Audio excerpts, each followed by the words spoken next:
he couldn't get out of it. I don't know, what it was. He struggled a little bit, and I go back and I look, and I felt like in that series, I probably, because of the mismatch situation, I had the best series, and I had a chance to actually win Finals MVP, and we won a championship. Like, I had a really good series, and I look back into myself, and I'm like, man, this is why he came here. As a leader, it's your job to help lead him.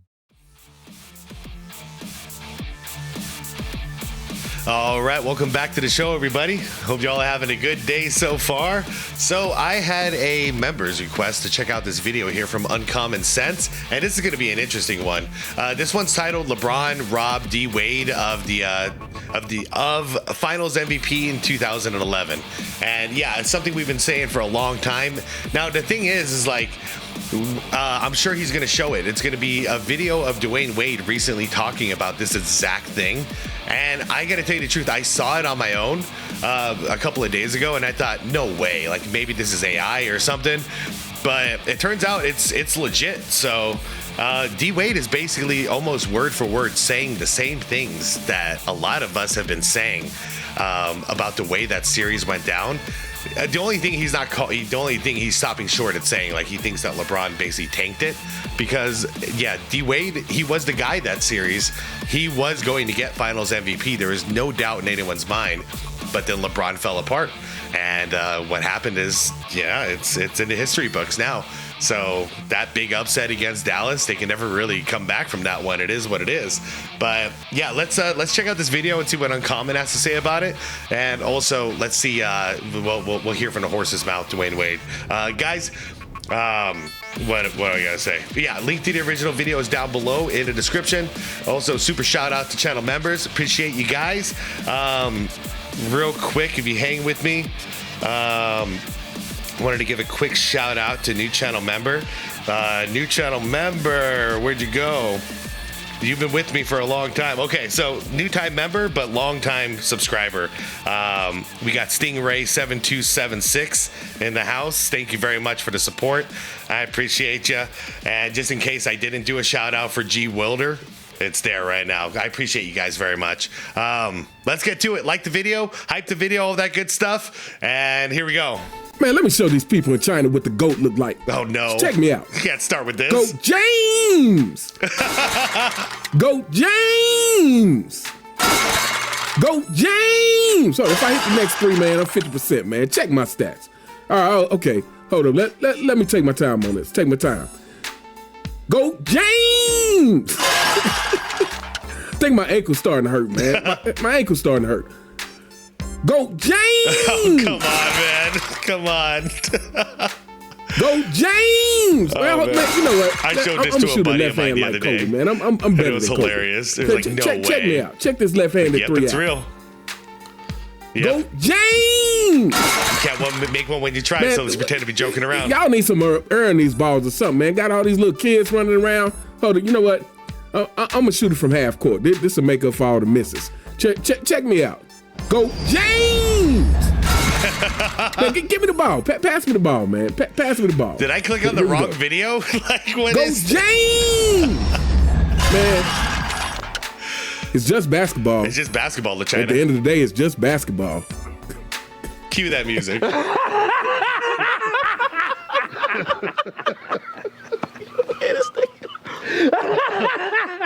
And it's just basketball. It's just basketball. It's just basketball. At the end of the day. Like and subscribe on the way in the door, my people. I hope you all are having a truly fantastic day today.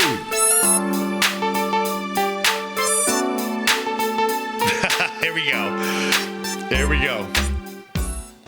What at the end of the day, all the people that was rooting on me to fail, at the end of the day, they got to wake up tomorrow and have the same life that they had before they woke up today. They got the same personal problems that they had today. Sure do. And I'm going to continue to live the way I want to live and continue to do the things that I want to do with me and my family and be happy with that. So, they can get a few days or a few months or whatever the case may be on being happy about not only myself, but the Miami Heat not accomplishing their goal, but you know, they got to get back to the real world at some point. Of course we're rooting against you. You rigged the game and lost. It's hilarious. And yeah, don't worry about it. My life is fine. I'm all good. Normal life. I'm all good. I don't have skeletons in my closet like you, bro. So I sleep well at night.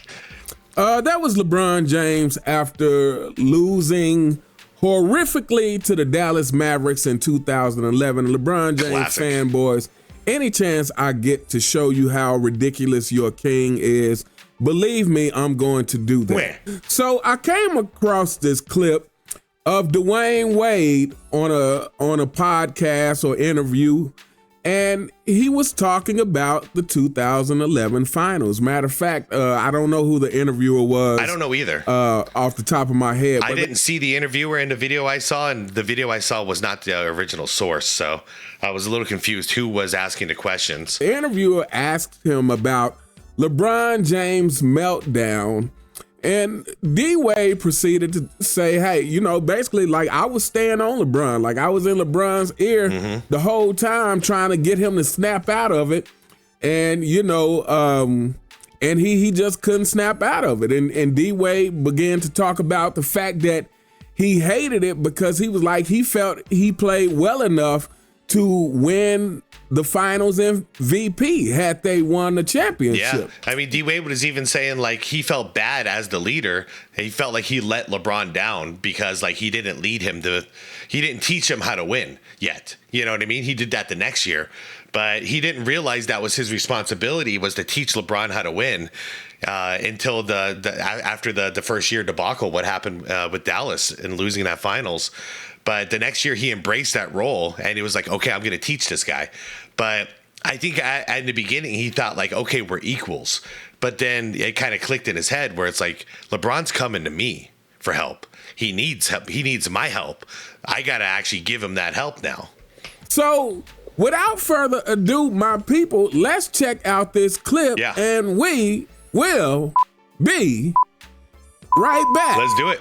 He couldn't get out of it. I don't know, what it was. He struggled a little bit, and I go back and I look, and I felt like in that series, I probably, because of the mismatch situation, I had the best series, and I had a chance to actually win Finals MVP, and we won a championship. Like, I had a really good series, and I look back into myself, and I'm like, man, this is why he came here as you as a leader. It's your job to help lead him. There it is. And I feel like that's what I was trying to get across. I failed my leadership responsibilities in that. And so I don't know if I approached him the right way at all. I just know that, we didn't get the LeBron that we got the next 3 years at that time. And, it was unfortunate for us because I didn't feel like nobody can guard him in that series. So there you have it, people. You heard. Yeah, and he goes on and talks a little more about it too. Like, there is no way in hell Jason Terry and like JJ Barrera should have been able to stop LeBron James. Prime LeBron James. That's how you know half the game is psychological, because he was in his head. Because I mean, we can talk trash about LeBron all day long. It's fun. I enjoy it.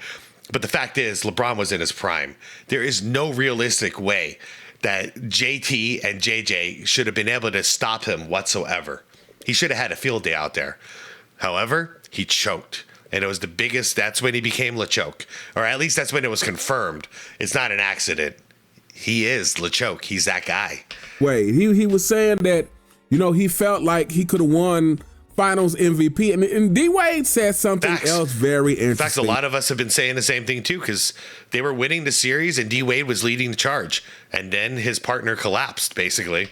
People. He said he felt like he failed as a leader. In other words, D-Wade took responsibility for the Ducks' failure. Yeah, he because did. That's what a real leader does. If anyone has a clip of LeBron James ever saying he felt like he failed as a leader, please drop it in the comments. I would love to see it.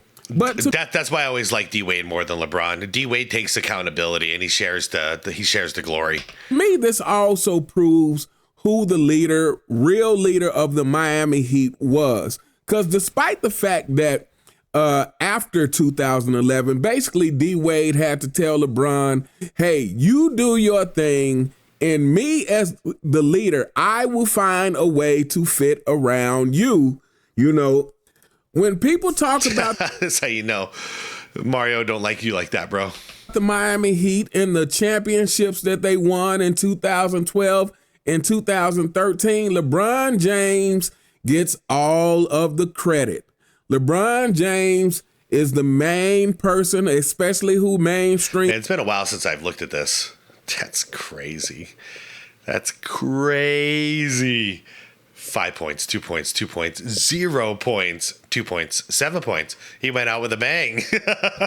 Media and LeBron James fanboys bring up, but D Wade was the real leader of that team. For sure. D Wade was the person with enough basketball skills and knowledge to actually play 60% free throw shooting. If you want any more confirmation of a choke, that's it. No way. I mean, he's shooting near Shaq levels. That's insane. In different ways and still get the job done. 60%. So instead of D Wade just saying, hey, you know what? I'm going to keep doing me, and the Duck, you're going to have to fit around me because this is my city and my team. D Wade said, hey, well, I understand the Duck can only play one way. Yeah. And so we need the Duck to play to the best of his ability. And because the best of his ability requires him playing a very specific type of way. And that's the worst thing that ever happened to LeBron James's development as a basketball player, in my opinion. This was going to be the one time where LeBron might have been forced to learn something new and try something new. But instead, nope. It was like, all right, LeBron, we'll do it your way. Then I, as a leader, will find a way to still make things work. Mm-hmm. So D-Wade is the real leader of the Miami Big Three, LeBron James fanboys. For sure. The real leaders adjust to the offense as needed. You know, Michael Jordan did it. Dwyane Wade did it. Kobe Bryant did it. Now, the other thing I want to talk about with this is the failure of the Duck. And I know LeBron James fanboys, I'm sure you're getting tired of hearing about LeBron James and the worst failure of his career. But what I want to say about it is this, because I feel like a lot of people talk about it and they say, hey, you know, LeBron James sabotaged D-Wade purposefully so D-Wade wouldn't get that finals MVP. It is something that a lot of us have been a little suspicious of. Me personally, I don't buy into that. I don't think LeBron James played terribly so that D-Wade wouldn't get the finals MVP. What I believe happened is that 2011 was the first real pressure that LeBron James had been under. That's true. It's the first time he was not like the underdog in a big thing like the finals. Because when he was in Cleveland and they played against San Antonio, they were a big time underdog. This time they were expected to win. That's a different type of pressure. And he crumbled. And what do I mean by the first real pressure? Because obviously he went to the finals in 2007. But what I mean by the first real pressure is up until he left Cleveland, LeBron James was getting nothing but praise. Yes, sure, like every other superstar, people were saying he has to find a way to win. Yes, that is what happens when you're a superstar, LeBron James fanboys. Yep. It doesn't matter what superstar you are. If you're a superstar in the NBA, yes, people at some point are going to say, you have to find a way to win. Mm-hmm. But outside of the normal criticisms that superstars get, LeBron James, up until he left Cleveland, was getting nothing but praise. Yeah. He was getting nothing but that praise that you get when you are the chosen one. And then he became a villain when he went to Miami. Yeah, you're right. NBA chose you to manufacture a career for you to try to keep the league propped up and keep the league looking like it's moving forward. LeBron James, despite the narratives of people like Rich Paul and Brian Windhorst and Nick Wright and Colin Cowherd saying that LeBron James was the most scrutinized athlete, LeBron James had so much criticism. Despite the lies of the mainstream media, LeBron James was actually very propped up in praise all the way up until he left Cleveland. Yeah, when he left, facts. I can back him on this 100%. He's right. Cleveland, that's when people put on the brakes. And a lot of fans was like, not only did you leave Cleveland in a despicable way with that stupid televised decision, but then you left Cleveland to go join a competition. Yep. You left Cleveland to go join D. Wade and Chris Bosh. So that was the first time that LeBron James had real pressure because he felt it from the fans. He knew, and it was the first time he got like real hatred. He experienced something other than love, like you're describing. Yeah, did something that people weren't praising anymore. He knew he did something that people looked down upon, and so he had the pressure to make that decision pan out. Yeah, he had the pressure to, and that's why it was so fun to root against him. Like, it's natural in sports. Someone's gonna stack the deck.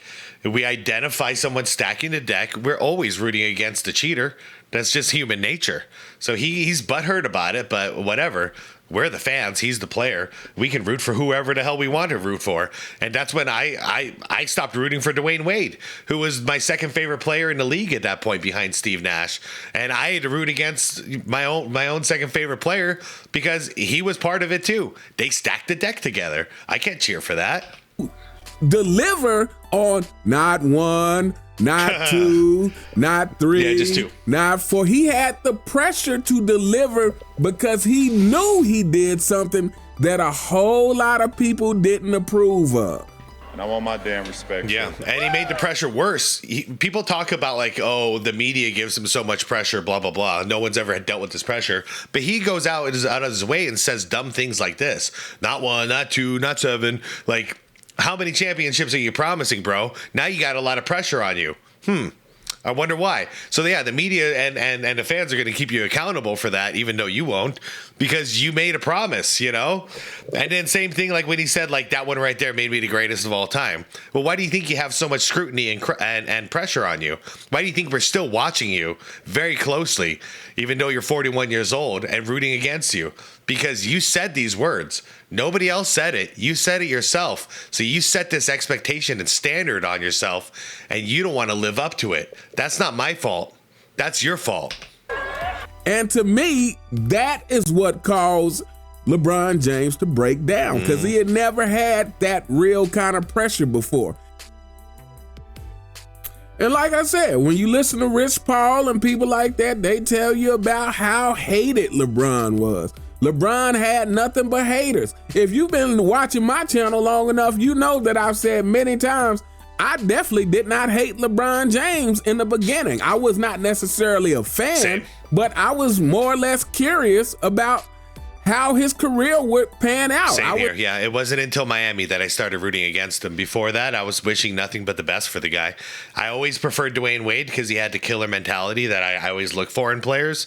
But I was keeping an eye on LeBron, wondering if he's ever going to like mature up and stop choking, because that happens a lot when you're young, especially coming out of high school. I gave him a free pass those first couple of years, but then he did this, and then I was like, I can't cheer for you anymore. It's over, you know. I was curious, was this guy going to turn out to be what they said he was? And again, I'm gonna say this one last time for you LeBron James fanboys who think that fans of Michael Jordan just cannot accept someone becoming greater than Michael Jordan. This is as far from the truth as you can possibly get. I'll speak for myself here. Why do you think I'm paying such close attention to Wemby right now? I want to live to see the day that somebody surpasses Michael Jordan. I do. Do I believe it's going to happen?